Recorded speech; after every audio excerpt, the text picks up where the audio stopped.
En una montaña sin nieve, el agua brota aunque lo nieguen. ¿Qué secretos se esconden debajo de las piedras? En los ambientes de montaña solemos ver arroyos o ríos que nacen desde manchones de nieve que se acumularon en el invierno, o de lagunas o lagos de altura que se mantienen todo el año con agua. Incluso algunos afortunados que llegan a la alta montaña pueden ver arroyos o ríos naciendo desde el frente de glaciares. Pero, ¿qué pasa en esas montañas donde no tenemos glaciares? O donde no hay lagos o lagunas todo el año, o donde la nieve ya se derritió, pero vemos el agua brotar debajo de las piedras. ¿Qué ocurre en estos sitios para que el agua siga fluyendo en las épocas más secas del año? Si se mira con detenimiento al paisaje, no solo se ven colores y formas lindas, se puede interpretar qué sucedió en el pasado y cómo influye ese pasado en nuestro presente natural.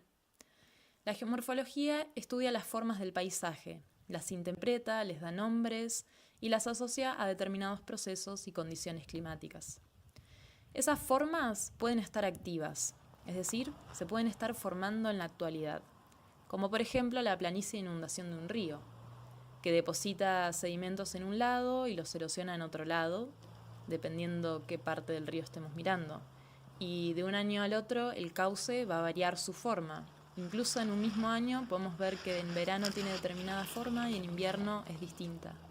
Esa es una geoforma activa, se encuentra en estado de formación constante.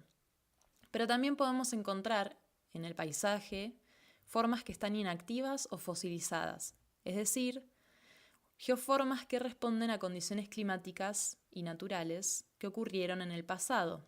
Por ejemplo, una morena glacial que vemos hoy en la estepa patagónica, donde el clima en la actualidad es semiárido, condiciones para nada propicias para la formación de hielo glaciar. Pero si estudiamos la ubicación de esta morena, su tamaño, su forma, la relación que tiene con otras geoformas del paisaje similares, podemos conocer su ambiente de formación en el pasado, cuál era el clima, cuáles eran las condiciones naturales para que se formara esa morena glacial. Además, estas geoformas, que ya no se encuentran activas en el presente, interaccionan con los procesos naturales actuales y condicionan esos procesos. En el noroeste de Chubut, en la cordillera norpatagónica y a pocos kilómetros de la localidad de Esquel, se encuentra el Cerro La Hoya. En este cerro se desarrolla un centro de esquí en una gran cubeta o depresión. Este es un rasgo de erosión glacial, producto de antiguas glaciaciones que ocuparon esta región hace al menos 20.000 años atrás. Las geoformas que encontramos en el interior de este gran circo glacial nos dan una idea de cómo fueron las condiciones climáticas del pasado. Pero no solo encontramos evidencias del paso de antiguos glaciares en este gran circo llamado La Hoya. También podemos encontrar otros rasgos del paisaje que nos indican ambientes de origen periglacial, que son ambientes donde el actor principal es el permafrost. Este permafrost es suelo permanentemente congelado y puede desarrollar en las zonas montañosas geoformas llamadas glaciares de roca. Los glaciares de roca solo se parecen a los glaciares en su forma, ya que presenta formas lobuladas o formas de lengua o espátula que se desarrollan ladera abajo en regiones montañosas.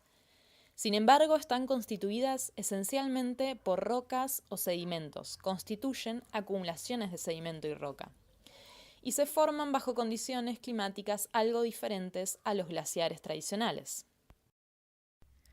Hoy en día, muchas de estas geoformas de la cordillera norpatagónica, la gran mayoría, ya no se encuentran activas, es decir, no se están formando en la actualidad.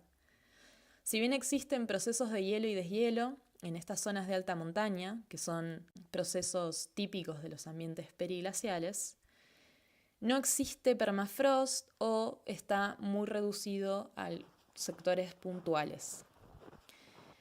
Por lo tanto, podemos decir que muchas de las geoformas periglaciales, muchas de estas acumulaciones de sedimento que encontramos hoy en La Hoya o en gran parte de la cordillera norpatagónica, son formas inactivas o fósiles, heredadas de un pasado reciente.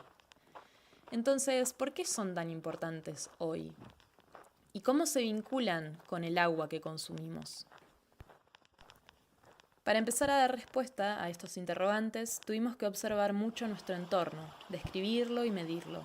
En una primera parte de los trabajos de investigación que llevamos a cabo en el Cerro de la Hoya, descubrimos que estas geoformas periglaciales se asociaban a manantiales y que estos manantiales alimentaban a arroyos y mallines de altura. Es decir, debajo de estas acumulaciones de sedimento y roca, el agua brotaba, nacía debajo de estas acumulaciones de sedimento. Y esto lo observábamos en verano y en otoño, cuando la cobertura nival ya había desaparecido prácticamente por completo y nos permitía observar la superficie de estas zonas montañosas. Decidimos empezar a medir caudales para conocer cómo era la dinámica del flujo del agua durante el año, si tenía modificaciones en invierno, en verano, en otoño, y también medimos la química de estos manantiales y cursos de agua, para ver si había variaciones, para ver si podíamos asociarlo a derretimiento de nieve o el agua provenía de otra fuente. También estos datos los vinculamos con los datos climáticos de precipitaciones y temperaturas de la región y los asociamos a las tendencias climáticas que están regidas para los próximos años. Los resultados nos mostraron que si bien el agua proviene principalmente del derretimiento de la nieve, las geoformas de altura, estas unidades depositacionales o acumulaciones de detritos que se formaron en el pasado reciente, funcionan como zonas de captación del agua de derretimiento y almacenan este agua en sus sedimentos, liberándola lentamente con un flujo constante de agua, aún en las épocas de déficit hídrico, como ocurre durante el verano o el otoño en esta región. La entrada de agua en esta pequeña cuenca ocurre principalmente en invierno, debido a la acumulación de nieve que se produce durante esta estación. La poca nieve que logra fundirse en esta época, que es muy poca por las bajas temperaturas, parte va a alimentar a los arroyos superficiales y parte se va a infiltrar adentro de estas acumulaciones de sedimento, donde se vuelve a congelar.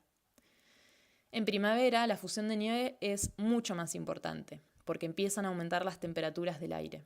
Esto aumenta muchísimo los caudales de los arroyos hasta inicios del verano, donde el volumen de agua es máximo. Mientras ocurre esto, parte de la nieve se funde, se infiltra dentro de los sedimentos. A finales del verano y principios de otoño ya no queda nieve en superficie, pero los manantiales, que escurren desde las acumulaciones de sedimentos, desde estas geoformas periglaciales tan nombradas, mantienen un flujo constante de agua y continúan alimentando a los arroyos con agua subterránea. En Esquel esto es muy importante porque los arroyos que nacen desde la cuenca de la Hoya proporcionan algo así como el 50% del agua que se extrae para consumo de esta localidad. Ahora estamos en octubre, principios de octubre, comenzando la primavera acá en el Cerro de la Hoya. Es en el momento del año en el cual empieza a derretirse con mayor velocidad la cobertura nival que se acumuló durante el invierno.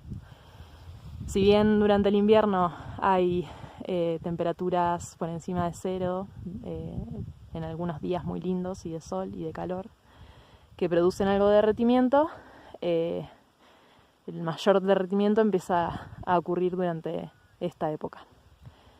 Esa nieve derretida formará parte de los cursos de agua, de arroyos y ríos de montaña, y parte se va a infiltrar dentro de los sedimentos y con suerte dentro de las geoformas que tienen mayor volumen o mayor importancia, como son los glaciares de roca, lóbulos de solifluxión, terrazas de solifluxión, etc.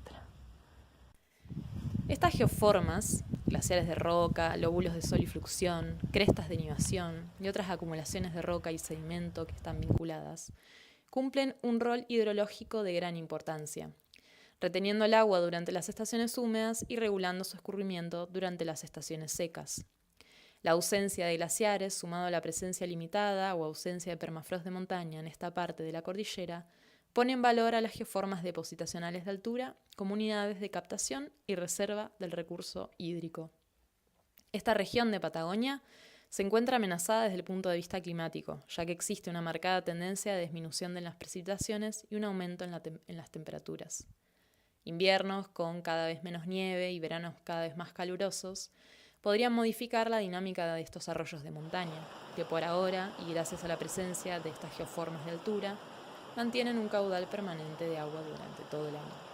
En un planeta dinámico, donde la naturaleza se encuentra en constante cambio y donde la acción humana tiene efectos directos sobre el entorno natural y el clima, el estudio del comportamiento hidrológico de estos ambientes adquiere gran relevancia en términos del aprovechamiento del agua y principalmente de su conservación.